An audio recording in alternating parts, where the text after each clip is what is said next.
You know what I mean? It was like the puck was moving so goddamn quick. Those guys are on both teams. Those guys are like so in sync, man. Well, USA. Yeah, we should probably start this thing, huh? Hockey capital of the world. I mean, dude, we're men's and women's. Gold medal, best country on the planet in hockey. I don't want to hear any. Yeah. I don't want to hear any arguments. I know you guys had a lot of shots on goals and put up a hell of a performance. And got to get back on defense, man. Most important person, goaltender. Most important person. You know what I'm saying? Ellie Beers. If the Chiefs didn't have Patrick Mahomes, I don't know how many Super Bowls they win, but they have Patrick Mahomes. Hey. We're not playing hypotheticals here.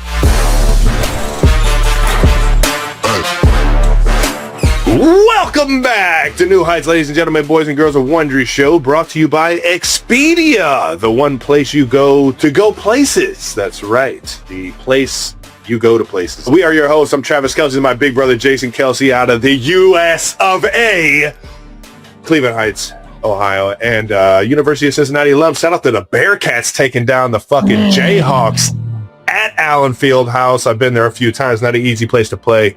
But shout out to the Cats, man.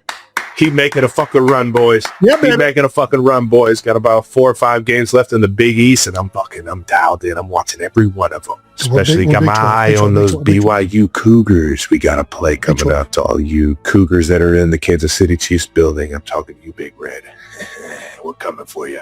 Subscribe on YouTube, Wondery Plus, wherever you get your podcasts, and follow the show at New Heights with 1S for fun clips throughout the week on all social media channels. Jason, why don't you tell the people what we have coming up, knowing we've had a lot going on these past 2 weeks? Yeah, I mean, we've been off from podcasting, but we haven't been off from getting out of the house. 90% is we're going to get into everything these last couple weeks, including from our time after the Super Bowl, where Kyla and I went to the Olympics, and Travis had an absolute awesome moment at Pebble Beach with his absolute unit of a caddy. And we're also going to get into a great conversation with country music superstar Chris Stapleton. Oh, yeah. Let's go, Chris. Before we get into all that, we're obviously going to get into some of that new news. New news is brought to you by American Express. Yes, it is. All righty. We are in a full-blown blizzard. That's the new news I got here. I'll send a little text to the group chat. This is my front yard this morning. Yeah, I'm looking at the snow coming down right about now.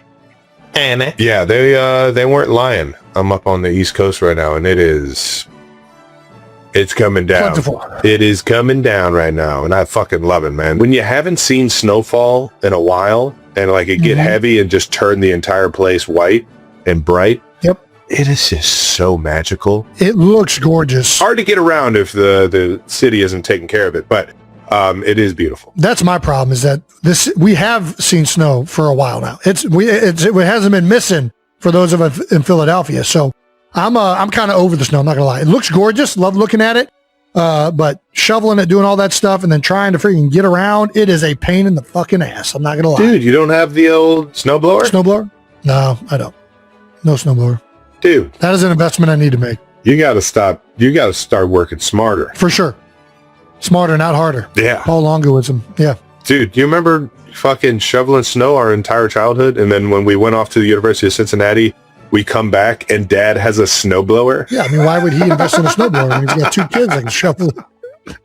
It's such a Hey Kelce move. He ain't shoveling snow with that back. No chance. But then it's also like, yeah, Dad, do you want me to go like use the snowblower to shovel to get the snow? Like, no, I got it. It's like he like, dude, it's one of the funnest things you can have. I'm pro manual labor for kids. Yeah, no, 100%. You appreciate it when you're the one doing it, and then you get to tell another fucking kid to do it. Oh, I can't wait. We also dropped some film breakdown for Eagles fans wondering what to expect from new offensive coordinator Sean Mannion. Ooh, that's right. Yeah, I saw that, Jason. That was a pretty good breakdown. It wasn't bad. Hitches left and right. Hitches all over the field. It wasn't as organized as I would have liked it to be, but I think it turned out great. Aaron did a fantastic job. Shout out to our producer, Aaron. I think we can do a lot more stuff like that. That can be really insightful. I'd love to do it with you, Trav, because I know you know a lot more about route concepts and the passing game. And yeah. I think there's a thirst for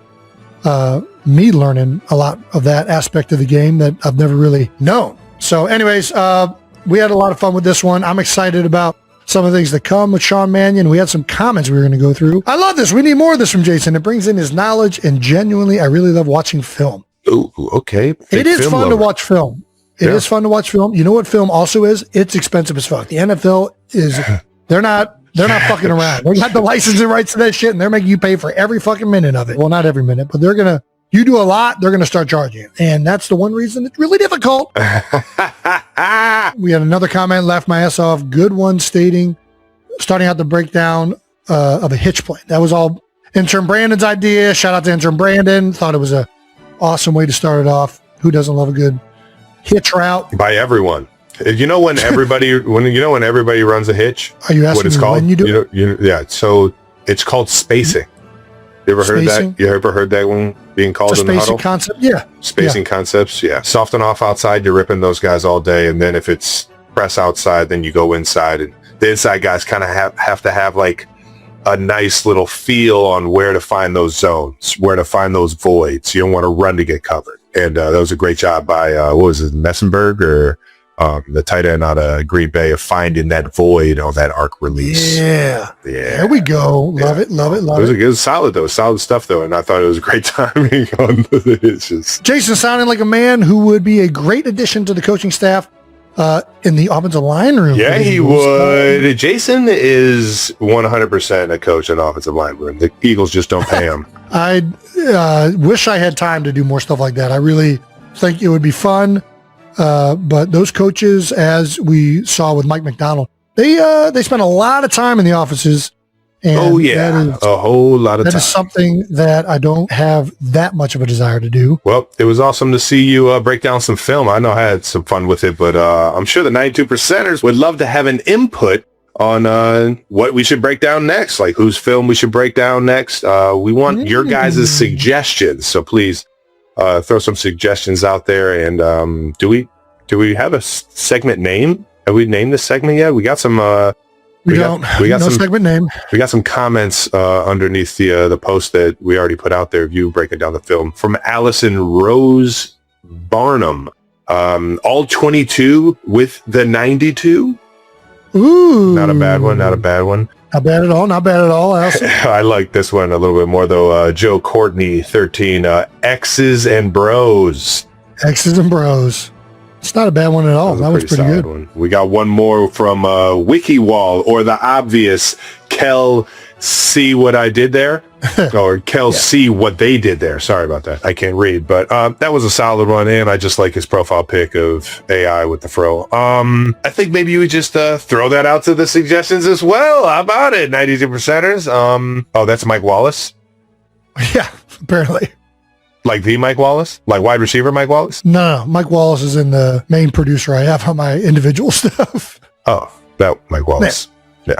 That'll be very nice of humbling Mike. Anyway, shout out to Mike. Mike did a great job with the bobsled video that came out this past week. Oh, Mike and Joey. I can't wait to get into that. We're going to get into that in a second. That was fantastic. Yeah. Also, this Friday, dropping some bonus content. The Heights Hotline.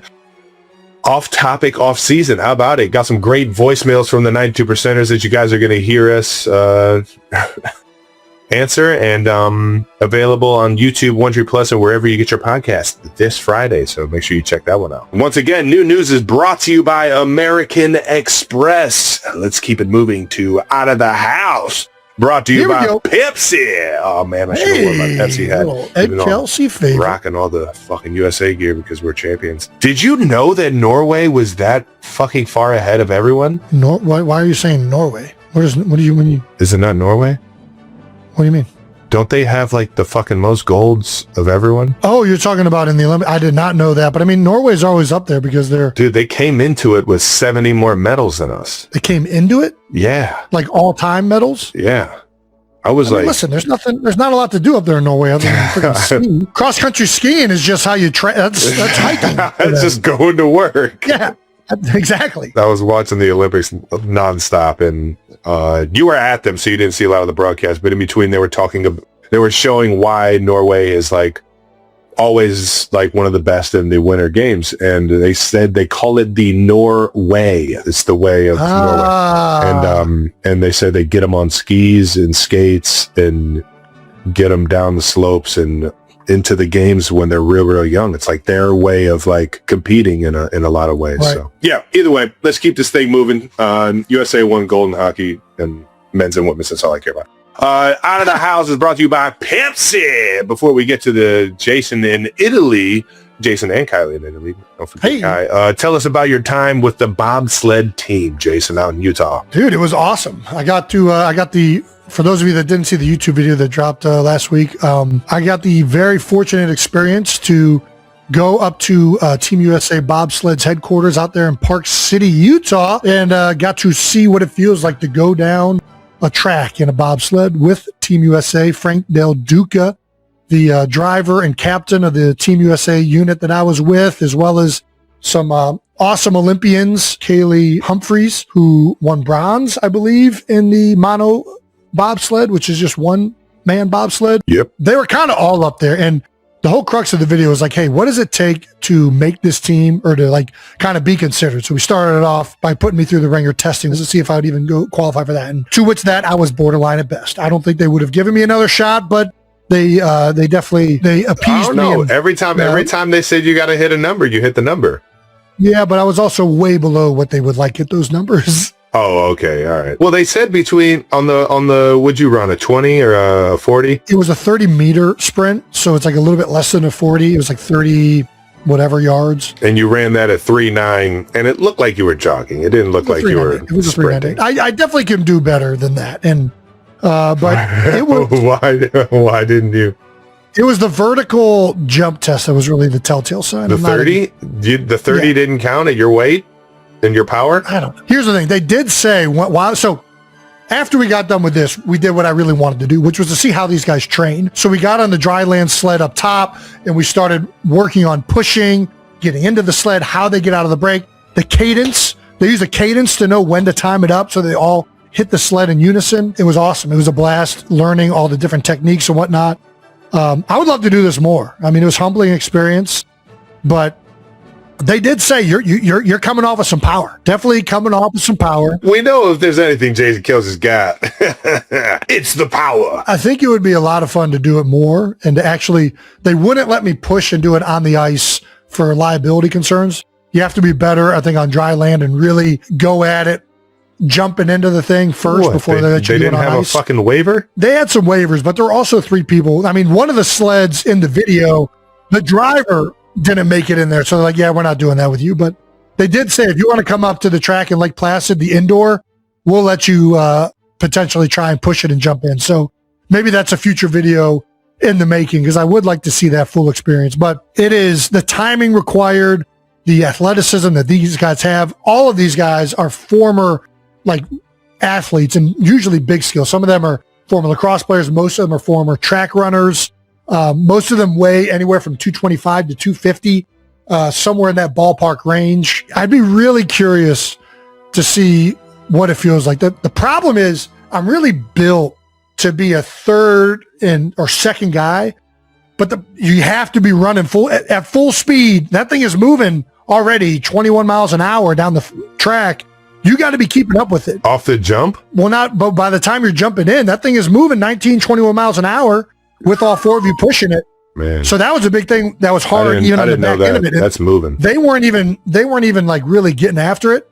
It is hard to keep up with the back, especially if you're the last person to jump in, you can't slow that thing down. So you have to be running to keep up with it. So shout out to all those Olympic athletes that are doing that. They are world-class, explosive, top-end speed runners. I would be curious to see how a lot of linebackers and running backs would do. That feels like the best. Or tight ends. Little Travis Kelce moving on that thing. Come on. It sounds like I'm like a 19 to 20 mile an hour like top-end speed right now. And I don't know about... Once you start striding, you can get that thing going. You got them long legs. You got those bird legs, Trev. I hear it. Yeah. I've actually recorded myself. I'm only going 19, 20 miles an hour. I know these numbers actually pretty well. Well, either way, it was an awesome experience. It was great to meet all them, to learn how it all happens in a very intro novice way. Yeah. And then also just the ride itself, way more intense than I imagined. Like I thought it would be like a roller coaster. I really did. I thought it'd be, we'll go around the bends and the energy that you are moving down this thing at over 80 miles an hour. And when you go into these bank turns, it pushes you into the bottom of this thing.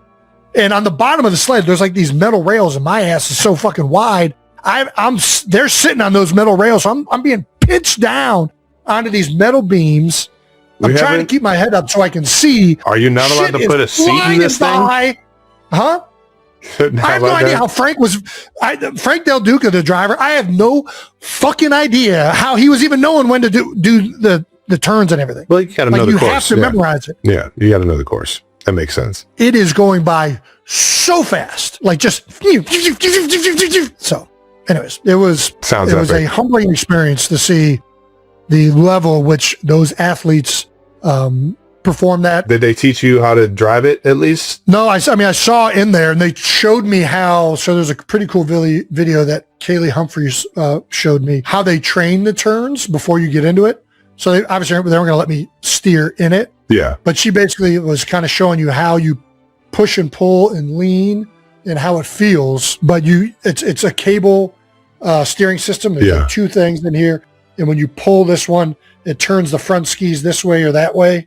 And that's basically how you're steering it. The skis I thought would be like ice skates. I saw you talking about them on there. That's insane that they're not really getting into, they're kind of just gliding on the curve a little bit smoother. Yes.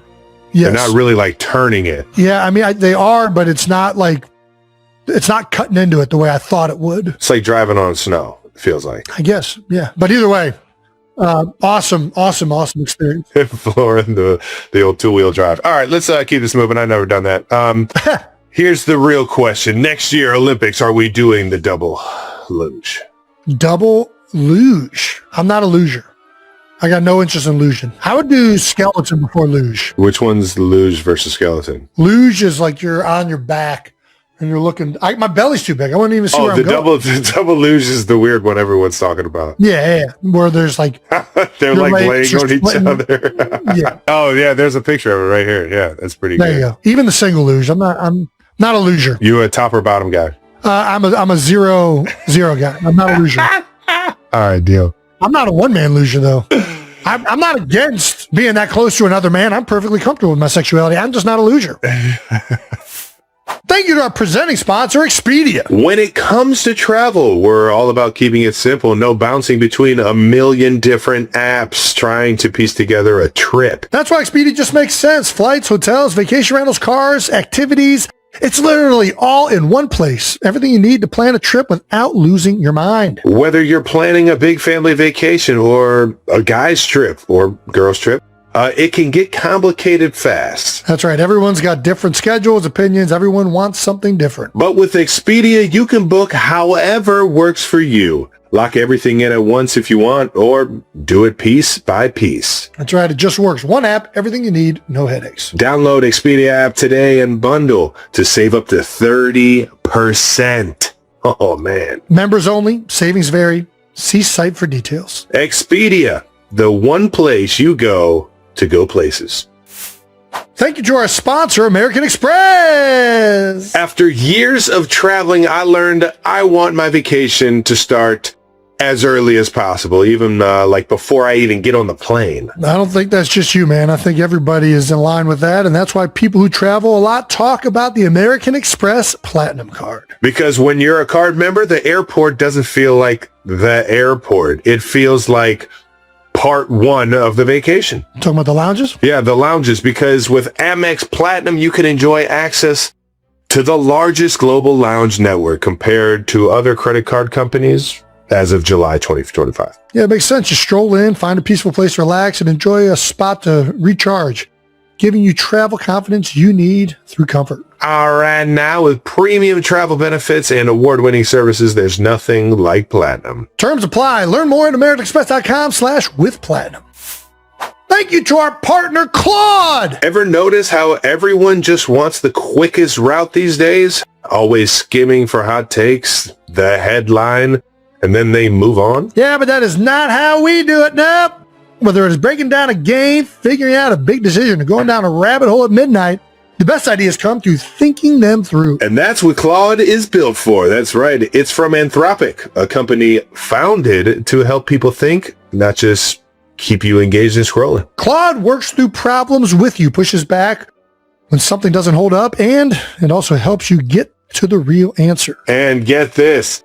Claude has a new live sports functionality that shows real-time scores, standings, and player stats across all major leagues. Check it out at claude.ai/newheights for problem solvers who keep thinking.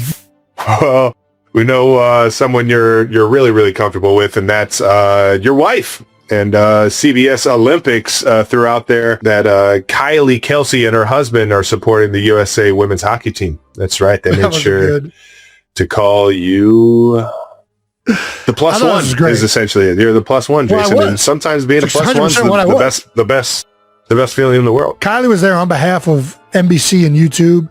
I really was just there to have fun and enjoy the Olympics. So I was 100%. This is the correct way to say it. And I thought it was hilarious. Hell yeah. I wanted to tell him I prefer ball and chain.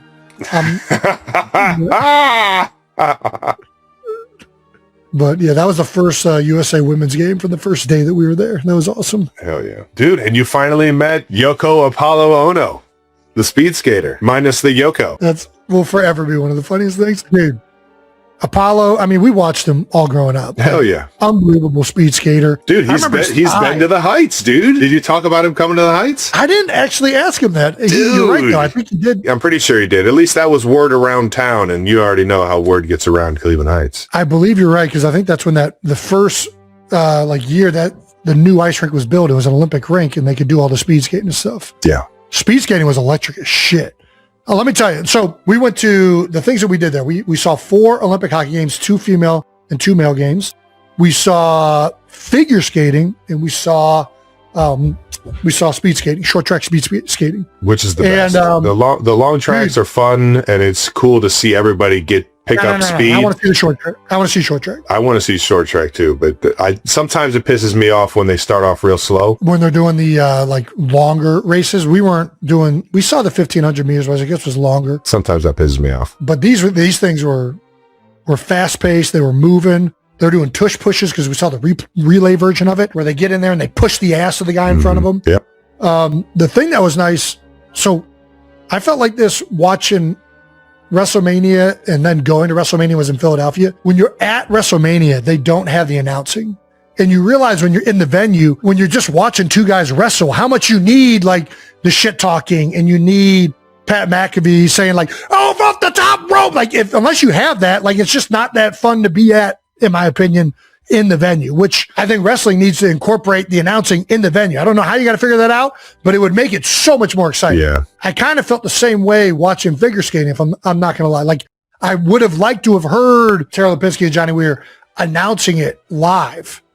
You know what I mean? Like you kind of, when you don't have that, especially someone that is kind of newer to the sport, you like hearing the excitement in the announcer's voice that they just did something difficult. In the latest episode of the hit podcast New Heights, fans witnessed a moment no one saw coming. What began as a typical exchange of football banter and brotherly teasing quickly transformed into one of the most emotional scenes in the show's history. Jason Kelce and Travis Kelce are known for their non-stop jokes, competitive stories, and light-hearted arguments. But this time, the tone shifted completely. As the episode rolled on, Jason casually teased his younger brother about his upcoming wedding to global pop icon Taylor Swift. With a grin, he joked, "So, who's brave enough to officiate this wedding? Please tell me it's not some old high school buddy ready to spill embarrassing stories." Travis laughed at first, but then his expression changed. He paused, looked directly at Jason across the desk, and said quietly, "I've thought about it a lot, and I can't imagine anyone more perfect for the job than you. I want you to officiate my wedding to Taylor." The studio went silent. Jason, a Super Bowl champion known for his toughness and composure under pressure, was suddenly speechless. He looked down, covered his mouth, and tears filled his eyes. The weight of the moment hit instantly. "Are you serious?" Jason asked, his voice cracking. "I've never been more serious," Travis replied. For a few seconds, Jason turned away from the microphone, trying to regain control of his emotions. When he finally spoke, his voice trembled. He reflected on their journey, from childhood days in Cleveland Heights to battling through NFL seasons on different teams, always supporting one another. "I've watched you grow from a wild kid into a man ready to start his own family," Jason said. "To be trusted with something like this? I don't even have the words. Just thank you." It was more than just a wedding announcement. It was a testament to a brotherhood that goes far beyond football, a bond built on loyalty, love, and years of shared dreams. As Travis prepares to marry Taylor Swift, their love story continues to captivate the world. But in that unforgettable podcast moment, it was clear that family remains at the heart of everything.